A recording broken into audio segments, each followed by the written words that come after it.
All right, joining me now, Mark Claxton, Director of Black Law Enforcement Alliance, served as 20 years police officer here in New York City. Reddit Hudson, Chairman and former officer of the St. Louis Police Department. And at the table here, Peter Moskos, former officer of the Baltimore City Police Department.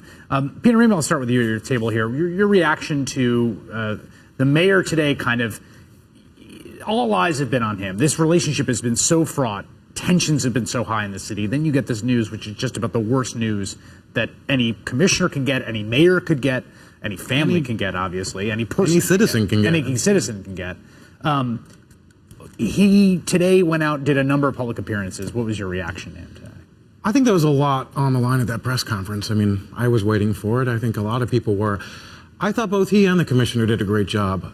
Look, some cops are always going to hate de Blasio. He's liberal, they're not. I don't think there's anything he can do about that. But what he can do is best. And he said the right things today. He seemed sincere. He defended the NYPD. He properly showed respect to the killed officers. And he defended the right of protesters. That's the New York I want to live in. Mark, you were here for a while, and you were a member of the department during some very, very fraught periods in this department's history. How does right now compare? Well, I think those who may not have an understanding of the history of the NYPD, especially as it relates to the mayor and the police unions, this is pretty much par for the course.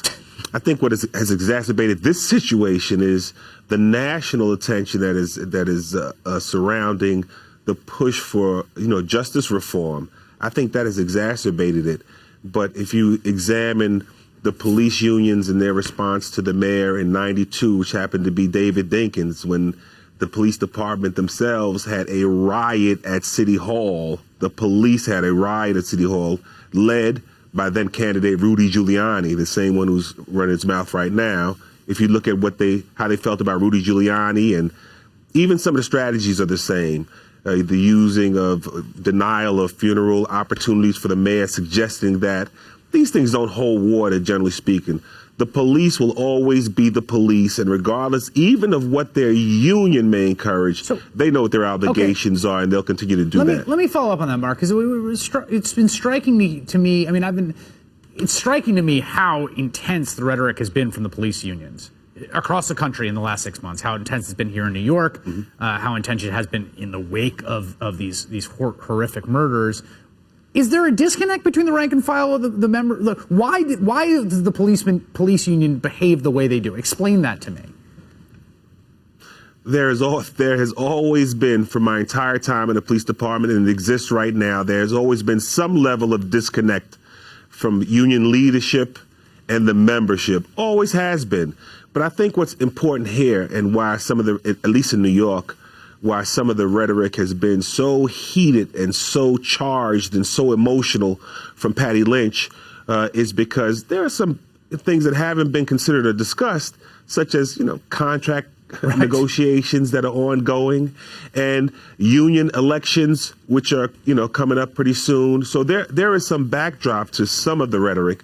But I think people have to be mindful that this is not new. Right. And the same level of emotion and passion has existed in every mayoralty that I was exposed to, and some really went far. Like I said, in '92, there was an actual police riot in the steps of City Hall. And that was the last time we had a liberal mayor and contract negotiations. That's right. And at Reddit, let me get your reaction to one of the things that Rudy Giuliani, foreign leader, said, which is something that's been echoed by a lot of people, which is basically laying this murder at the feet of protesters, laying it at the feet of critics of the police department. You're someone who worked as a cop in St. Louis, have been a protester, as far as I understand, literally on the streets protesting in Ferguson. I want you to respond to this comment from Rudy Giuliani. Take a listen. We've had 4 months of propaganda, starting with the president, that everybody should hate the police. I don't care how you want to describe it. That's what those protests are all about. The protests are being embraced. The protests are being encouraged. The protests, even the ones that don't lead to violence, and a lot of them lead to violence, all lead to a conclusion. The police are bad. The police are racist. That is completely wrong. What's your reaction to that? I think Rudy Giuliani is ridiculous. Here you have a situation where 2 individuals had their lives taken and their human rights violated by someone who had no regard for either. That is exactly what these protests have been about for over 100 days across the country, and we uniformly condemn this act. For him to associate the protests and the movement with the deaths of these officers who suffered at the hands of an individual who was clearly disturbed. He shot his girlfriend before he came to New York and shot these two officers is ridiculous. But it's the kind of thing you expect from a man like Rudy Giuliani, and I'm learning to expect it from the police union head in New York, Mr. Lynch. The politicization of this incident is repugnant to me and to most people who care about what's happening on the ground. The officers aren't even in the ground yet. Could you imagine what Giuliani would be saying if there were liberals trying to make this a political issue at this point? I mean, really, shame on him. At least have a little respect for the family. The union's not speaking for the Ramos family. Wait a bit. I mean, this is a time for police and the public to come together. It's the only silver lining that comes out of police funerals. But here's an really opportunity from unfortunate circumstances. Here's an opportunity for the public and the police to come together and have a real dialogue about exactly the things that have led us to the dissension that you see and the gap that you see between police and the communities they serve. Mr. Giuliani is incorrect if he believes that there is no factor of race in policing in America, if he believes there is no factor of race throughout our criminal justice system. I've put my life on the line. I've been shot at enforcing the laws of this state in Missouri here. None of that changes the reality on the ground that we have to address the issues that have become the focus of this movement over time. Here's what's so striking about this moment in time to me.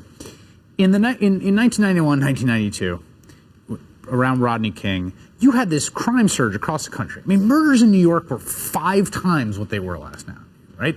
You have seen this unprecedented drop in crime. There's almost no social issue that compares to what's happened to violent crime in the U.S. I mean, it's not like carbon emissions have gone down 80% or poverty's dropped by 80% or, and yet the issues, the politics of law and order, the politics of the police unions, the politics of how this stuff plays out, Mark, they don't seem that changed by the fact that the underlying thing that this all is supposedly about, which is crime, has changed enormously in the last 25 years. Right. Well, I think what it is that people, of course, they want law and order, but they also demand justice. And they firmly believe, the people, we believe that these things are not mutually exclusive, that you can have effective crime enforcement strategies. You can have effective, law enforcement across this nation and still preserve and protect the sanctity of the justice system. And whenever you find that there is a gap or a lack of justice, then people have an obligation to demand for it and demand transparency. And as they're doing right now, demand reform. Let's get back to center and find out how we can really meld and blend these concepts so people understand these aren't mutually exclusive. Peter.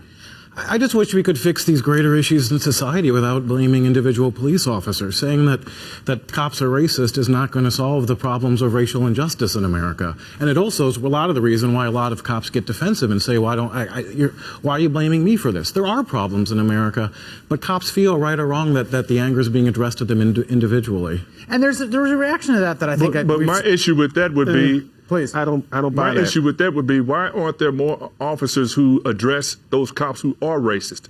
The president of my academy class, back in 2008, when Barack Obama was first elected, sent an email. He hit send on an email, unfortunately, that reached people I'm sure he didn't want it to reach, that said he can't believe we live in a nation of N lovers, with about 10 exclamation points behind the actual word. When are these officers who don't want to be called racist going to challenge those who do? Mark Claxton, Red Hudson, and Peter Moskos, thank you, gentlemen, for joining us tonight. I really, really appreciate that. That is all in for this evening. The Rachel Maddow Show starts now. Good evening, Rachel. Good evening, Chris. Thanks, my friend.